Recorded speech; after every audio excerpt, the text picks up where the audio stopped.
السلام عليكم ورحمة الله وبركاته. ازيكم يا احلى مشاهدين واجمل متابعين في الدنيا بحالها. وحشتوني جدا جدا جدا.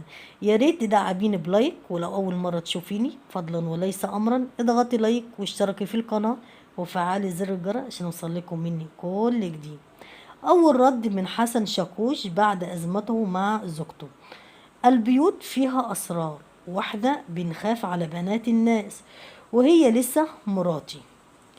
كشف الفنان حسن شاكوش عن رده على أزمته مع زوجته التي أثرت خلال الساعات الماضية، وعبر حسابه على الانستجرام نشر منشورا كتب فيه بالنص: مساء الفل عليكم جميعا، يمكن القصة دايما ناقصة والبيوت فيها أسرار، واحنا بنخاف على بنات الناس وتربينا على كده. وحق الرد بيقول ان دي لسه مراتي، ما يصحش اتكلم عنها حتى لو حصل ايه. يمكن اهل بيتي وفريق عملي واقرب الناس ليا اتأذوا من الحوار ده، بس بما انها شاركت جمهوري بشيء جارح بالشكل ده، كل اللي اقدر اقوله الحمد لله على نعمة السكوت والعقل وقت المشكلة. الحمد لله على كل شيء.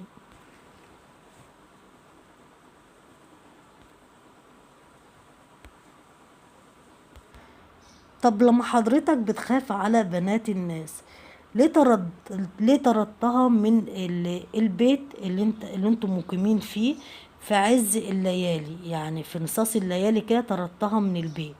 ده حتى هي كانت بتقول حتى ان انا ما كانش معايا فلوس اركب، بقيت ماشية والدمعة على خدي، معيش فلوس معيش اي حاجة. ازاي انت بتخاف على بنات الناس؟ وازاي اللي انت طردتها من البيت في عز الليالي؟ ازاي اللي انت بتخاف على بنات الناس؟ خدت منها ذهبها، خدت منها ايصالات الامانة.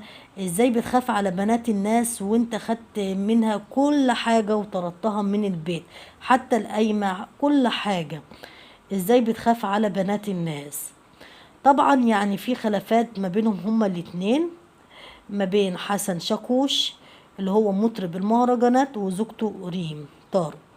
طبعا الخلافات ديت وصلت للنيابة العامة عقب تحرير الزوجة بلاغا متهمة شاكوش بطردها من مسكنهما في مجمع سكني شهير. ووقع الخلاف بين ريم وحسن شاكوش بعد نحو شهرين من زفافهما. ده كان المقولة ان حسن شاكوش ده اللي كان الرد اللي هو كان كاتبه على الانستجرام، الرسالة اللي انا قلتها لحضراتكم. ويبقى كده يا حبايب قلبي خلصنا موضوعنا النهاردة. لو عجبكم الفيديو ما تنسيش دعميني بلايك، ولو اول مرة تشوفيني فضلا وليس امرا اضغطي لايك واشتركي في القناة وفعلي زر الجرس عشان يوصلكم مني كل جديد. مع الف سلامة يا احلى مشاهدين واجمل متابعين في الدنيا.